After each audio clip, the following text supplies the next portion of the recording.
The 0-2. Swing and a miss, strike three. Wrap this one up in green and white. Hello, RailCats fans, and welcome back to another edition of the RailCats Talk podcast. I'm your host, Kyle Savitic, and we have some signings for you. I'm like 5 days late in the signing process here. Personal life has been crazy for me. Really haven't been able to sit down and really think about what or research or do anything. I really haven't had time to breathe in general. It's just been crazy time, especially with the holidays and everything else like that. Just really haven't had the time to sit down. So I apologize for that. This is still important to me, and it's important to you RailCats fans that I get this information out to you and kind of break things down. I have to do the organization, the American Association, justice as well. Also, another update from the American Association with the partnering with the Australian Baseball League. So there's something to be said about that. So I'll get into that one in a minute, but I want to go ahead and get into the signings. Carlos Martinez and Emmanuel Tapia. I'm not sure which way to go with that one. Both veteran guys. Carlos, I believe, is 27, and Emmanuel is 26. But Carlos comes from the Frontier League. He was traded from Frontier League for right-handed pitcher Ryan Campbell, Nick Garcia, and Nate Scatlin. Now, out of the three, I guess realistically Nick Garcia was kind of the one that kind of shocked me a little bit in that aspect of it. But yet again, I understand it because, I mean, yes, he was an all-star. He made it to the All-Stars, but then after that his numbers kind of dwindled down, and I just think Ryan Campbell did well for the RailCats, so did Nate Scatlin, but I think they just have too many pieces in the outfield right now that I don't think he was just kind of like the odd man out. But I am interested in, Carlos is a catcher, so that would replace Jackson Smith, and maybe for a DH role, but yet again Emmanuel is a first baseman, designated hitter, so I'm not sure exactly what Lamar Rogers' game plan is on this. And I have gotten more insight into how the American Association kind of works a little bit. Lamar Rogers does make most or all of the moves. So I'm curious in what his end game is here. Are they not expecting Sam Abbott to come back? What's the dealio with that kind of aspect? Is Sam Abbott potentially going to sign another minor league contract or something else? So they're just preparing. I don't know what the deal is. I mean, you got Thomas Greeley, who hasn't signed yet. I mean, we've only had two signatures for the RailCats to go based off of what we have, and we only have two people, and it's a first baseman and catcher, and they're both DHs. Not saying that they aren't going to bring tremendous amount of skill, veteran presence, all-star caliber players. They're going to bring a nice experience to a young RailCats team that they could learn something. And I think that was something that I was preaching at the beginning of this whole turmoil or whole doing this podcast into the season last year. They had a lot of young players and not a lot of veteran presence. And I think Lamar Rogers has established a professional environment. You bring in some older guys that can help teach the younger players how to be professionals, how to the work ethic, the training that all goes into it. But I'm just interested to see how this is all going to wrap itself in a bundle of joy, however you want to put it, on this aspect of it. But just looking through Carlos Martinez here, he's from Colombia. I read that wrong. Colombia. He was a part of the Braves organization. I think the highest he went was AAA. He looked like he touched AAA once in about 2001-ish.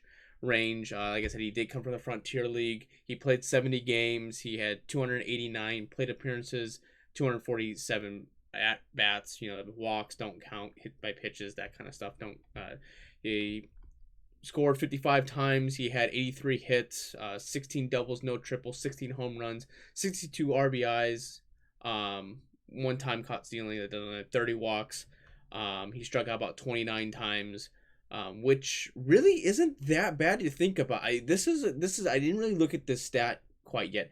This guy doesn't really seem to strike out that often, and he has last year was his best year as far as batting averages throughout the entire leagues. He batted a 336. He batted 330 a handful of times in 2001 and 2017 in high single A. On that aspect of it. But I mean, his numbers are pretty consistent. I would say he's probably an average. His average, I believe, about 250 when you rope everything to kind of get it in that realm. On base percentage of 415, slugging 595, OPS of 1.010. But I looking at that aspect of, so he struck out 29 times and he's had 247 plate at bats counted towards him. So that's a pretty good margin right there. And I think, having that patience at the plate, being able to take the walks, being able to drive the ball, that kind of aspect. And it's not like when I look back at his, striking out, it's not like his numbers are very high. He touches above 30 the year he played Double A in 2019, where he struck out 33 times and he had 187 at bats. That's the only time he's reached that 30 plateau.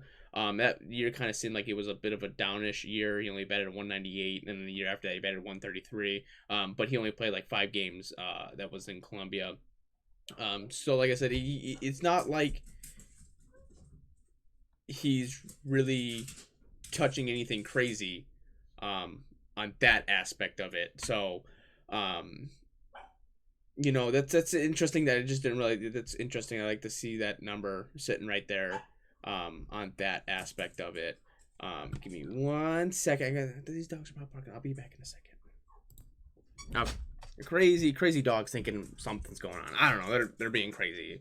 So I think he's going to bring a nice bat. I think he'll be a consistent, probably DHing role majority of the time. And then backing up Greeley when need be, that kind of thing. He only played. This is the reason I'm going more towards him potentially being more of a DH role, because last year with Columbia, he only played in 1 game. He had 8 innings, so he didn't really do much.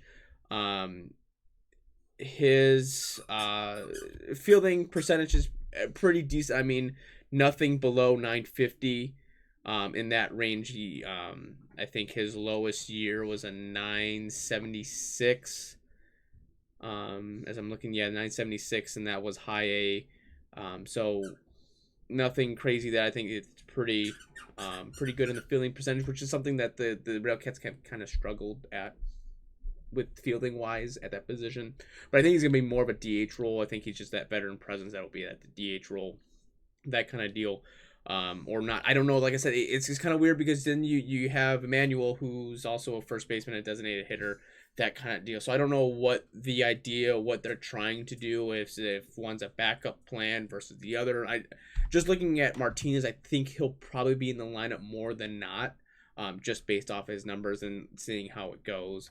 On that aspect of it. But like I said, I like Carlos. He seems a decent player with this attribute. He should be pretty impressive from that aspect of it. And then looking at Emmanuel here, he came from the Atlantic League last year.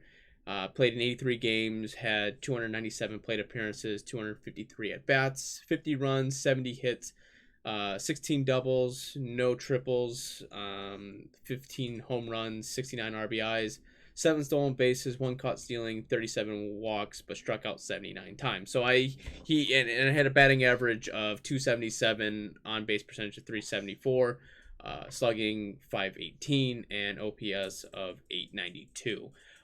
So I think he's a little bit more aggressive. I think he takes his batting, being able to hit the ball more than striking out. That kind of, I think he relies on more of hitting the ball or swinging at the pitches more than, he's not that concerned if he strikes out or, whatever the case may be on that aspect of it. So, like I said, I think he played, looking at his fielding here, he did field a lot more, in his playing last year in the independent ball, in the Atlantic League.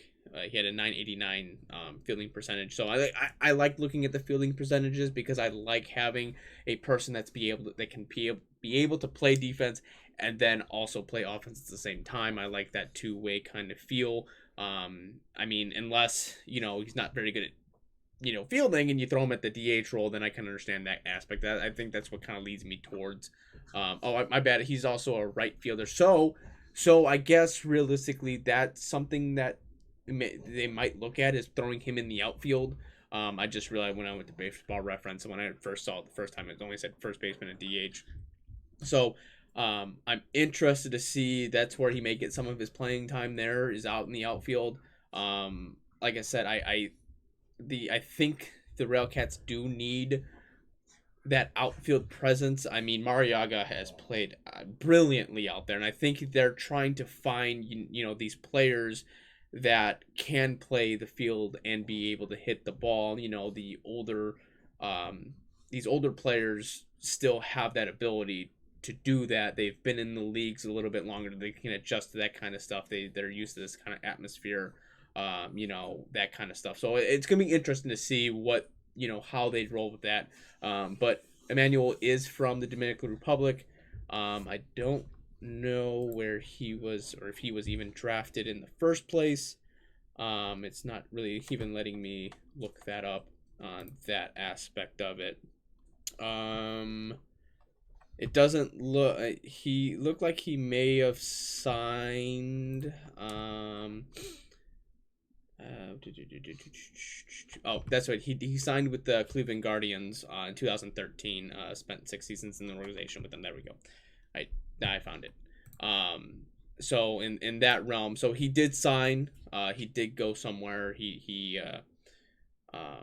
see it now. The affiliations. I didn't really look, and yeah.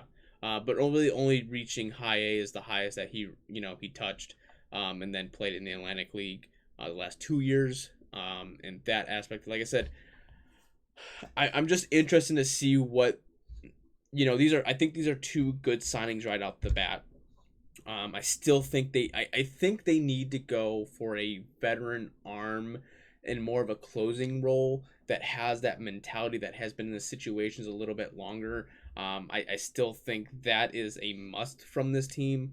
If they get most of their pitching staff back, at least the starting pitching wise, they'll be better off in that aspect. But I really, really, really, really think they need to find someone that's mentally capable of shutting down a game. Because looking back on the season, if they had Carlos Vega a little bit longer, they had him through the entire year, I think they would have won, I would say at least a 10 to 15 game range, because there was especially in that Cleburne series whenever they played, there was a handful of times the RailCats were just whooping up on them, and they just couldn't get it done because no one could come in and just shut down the game. So I think they need to go out and look for something like that aspect of it. I'm starting to understand Lamar Rogers' idea of what he wants as a baseball team. He wants that power. He wants a compete level. He still believes that offense will overcome the defense, but I don't think not all the time is the offense going to be able to save your behind, because not all the time is the offense always going to be there via the defense. Normally isn't always there, but at least in the game of baseball, I think it's a little bit easier to predict someone playing the field than them hitting, because baseball is such a weird, funky game where, you could be hitting the seams off the ball, the leather off the ball, but you hit it to someone. Like, that's, that's why, like, when I'm looking at Martinez, at least, he's not striking out, so he's making contact with the ball and he's finding holes, and he has a very good batting average, and I would expect him to kind of hopefully carry that over as well in the American Association. But defense, I think, is a little bit more consistent. I know some people can have lapses and different things, like you can move into different positions, that kind of stuff, but that typically kind of stays consistent. Pitching, like I said, that's one of those where it can kind of come in and come have it ups and downs a little bit. But I'm just saying, like, playing the field, that stuff kind of stays a little bit consistent. So that's why I think you want to bank more on trying to find someone that can play defense, but they can also play offense at the same time. But yet again, I'm not making those decisions. I think Lamar Rogers has done a wonderful job of what he has done in that realm. On that. So I think these are very good signings for the RailCats. I don't think there's any really good, complaints. And it's hard to complain because it's not like we have full video on these players and we can go out and find, look at what they've done. I can only look at what's on the paper, and then when the year comes around, bam, that's what's going to tell me what kind of players these are. I don't think they're horrible signings. It's not like I'm opening it up and seeing that they're batting a 185 and they're striking out 120 times. You're like, why do they sign this guy? There's meaning, there's a purpose behind the meaning, and I think these players are in that realm of where they need to be. And like I said, I think you can only go up from here. It's not like they've made a horrible move. It's not like they, moved Adam Heidenfelder or Harrison Francis. They haven't done anything crazy in that aspect, or move Sam Abbott for nobody. They've bringing something in. They took three pieces. Okay, granted, Nick Garcia was an all-star, but I just don't think he was. He fell off, and that happens. It's crazy in the way that works. You can have a hot first half and then cool off the second half. I think that's just what happens. So I think Nick Garcia has the potential to be a consistent pitcher, but I think that's, you got your money's worth. You're bringing in a veteran presence. It's not like your starting pitching staff wasn't already bulked enough anyways. I think the relief role is more of where the issue relies. But I think that stuff can kind of smooth itself out eventually in that aspect of it. So I'm interested to see what goes on there. And then in the other news, with the American Association partnering with the Australian Baseball League, it's seeming like we're going to somehow, some way, if they're going to keep it amongst the American Association, or we're going to have to download a different app and hopefully not pay another app to watch other people.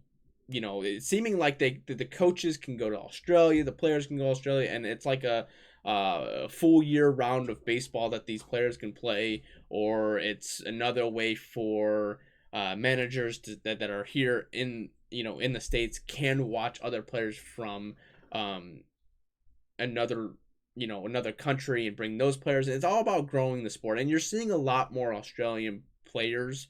Liam Hendricks comes to mind, especially with the White Sox being an Australian player. Baseball is one of those sports where realistically you can play it universally. I mean, you just need a stick and a rock.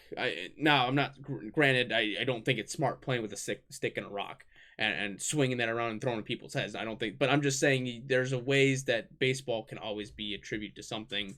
It's the same thing with kind of like soccer. You find the ball laying around, kicking around, that kind. I think it's a universal sport where you don't really have to pay a lot of money. Well, granted, you do pay a lot of money in baseball, but I mean, most of the time it's for a glove and a bat, cleats, that other stuff. The quality of whatever you want to buy. But I mean, realistically, the baseball, you just need something to throw and something to swing. So I like this move. I'm just interested to see, are we going to get, our money's worth? It does kind of suck that the American Association, you pay, I think it's like $15 a month. Um, I get you, granted, you go back to watch games, that kind of stuff, but, most other places, the one that comes to mind is the American Hockey League, where you're paying for the season. You watch all the season games, and then once that's over, you don't have to worry about paying it again. That kind of stuff. It's nice for the aspect of, for me, that I can go back and watch the games and that kind of stuff, where I can keep full access. But most of the time, the American Association, you get these people that'll do it, and then they'll cancel their subscription as the season's over with, because there's no reason to keep it going. I mean, unless you want to go back and watch the game that you've already seen. But I mean, realistically, or you get people that just forget about they have it, and that's how you sucker them into it. But I think this is another way to keep baseball moving around year round. I think it would be a great thing for me, at least, because I could be able to watch. It's just Sam Abbott just comes to mind, just because he just keeps coming to mind, or like an Adam Heidenfeld, or even anyone that plays for the RailCats. If they are playing in this league, well, I can watch them now and see what's going on, and then I can, that kind of stuff, or see other players and say, maybe we should take this, different things like that. I mean, I can look at, all the different, things here, and see people, like Cleveland, they released Shumpert, they released Chase Simpson, but are they free to pick up? Are they going somewhere else? Everything's so vague. I wonder if this would open up that opportunity to watch them play and maybe get some insight to what they're doing in that aspect of the realm. So I would be interested to see a learning progression. If it's a younger player, what steps are they taking to improving? Are they going to stay hot? That kind of stuff. So I would be interested to see how this is going to roll around, because I mean, it's winter here, but it's summer there. So I think that's a good way to keep American Association baseball fresh in people's minds, and hopefully that gives you more bang for your buck. That you have a monthly subscription, and instead of just using it from May to September, you can use it year round. There might be a month or two break in between, but I think that'll help the American Association also keep more money in their pockets, just because people will keep the subscription just a little bit longer, if they have baseball to be watching. I think the American Association is taking their steps in the right way to promoting the game, and getting themselves involved in baseball, or trying to improve the American Association to get them more out there, so people were coming to the games. I know I've done my part a little bit, with the RailCats, especially at work. I've been, I told people that I have season passes. One guy was asking the prices and saying, I used to go when I was a kid. It'd be nice, and nice night out. So it's just sometimes just even talking about that kind of stuff. Not everyone's gonna. It's like fishing. You throw a line out there, not everyone's gonna bite, but you get a select few that are like, hey, I should come. And I think that helps out the game itself, and especially the American Association, to come and watch this. And I think, like, I know, so this is still gonna be a hot topic for me, at least, and until we get through the season a little bit to see how the first year goes. But I really think what they're doing with the clock is helping that aspect of it out.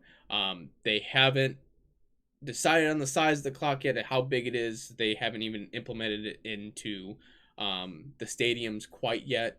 But I have a feeling that'll be coming here shortly. That kind of stuff. But I think this will help keep people coming to the games and keeping their attention longer.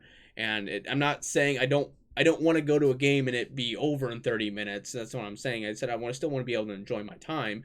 But sometimes the enjoyment comes before the game, during the game, not so much after the game, if that makes sense. So, like I said, I don't think everyone wants to stay until 11:30 and getting home at midnight or 12:30 and have to turn around and go to work the next day, or missing the last bit of the baseball game, if it's an interesting baseball game, because you guys go to work. So, to me, it'll be interesting. I wonder how it's all going to kind of realm itself out. But I'll try. I'm trying to stay up to date. I know these signings this is just the first of the few. Hopefully it'll start picking up, especially closer that we get into the season. Like I said, May 11th, right around the corner. We're almost to 2023. But yeah, I think this is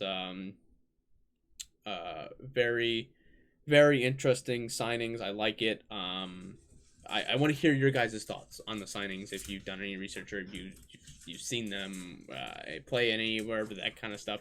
Like I said, I just think that these two players are consistent players that will give us an all-star caliber kind of feel to the team and that veteran presence to help these other players develop and make the RailCats a powerhouse team like Kansas City and Fargo. So we're hoping for that. That's what we're hoping for. So it'll be interesting. Chicago, that kind of stuff. I think the RailCats are in the right direction. I think they'll get there. It's just going to be steps at a time. So if I don't make a podcast before the holidays, I hope you have good holidays. I hope you get everything that you wanted. If not, maybe helped out someone along the way or whatever the case may be.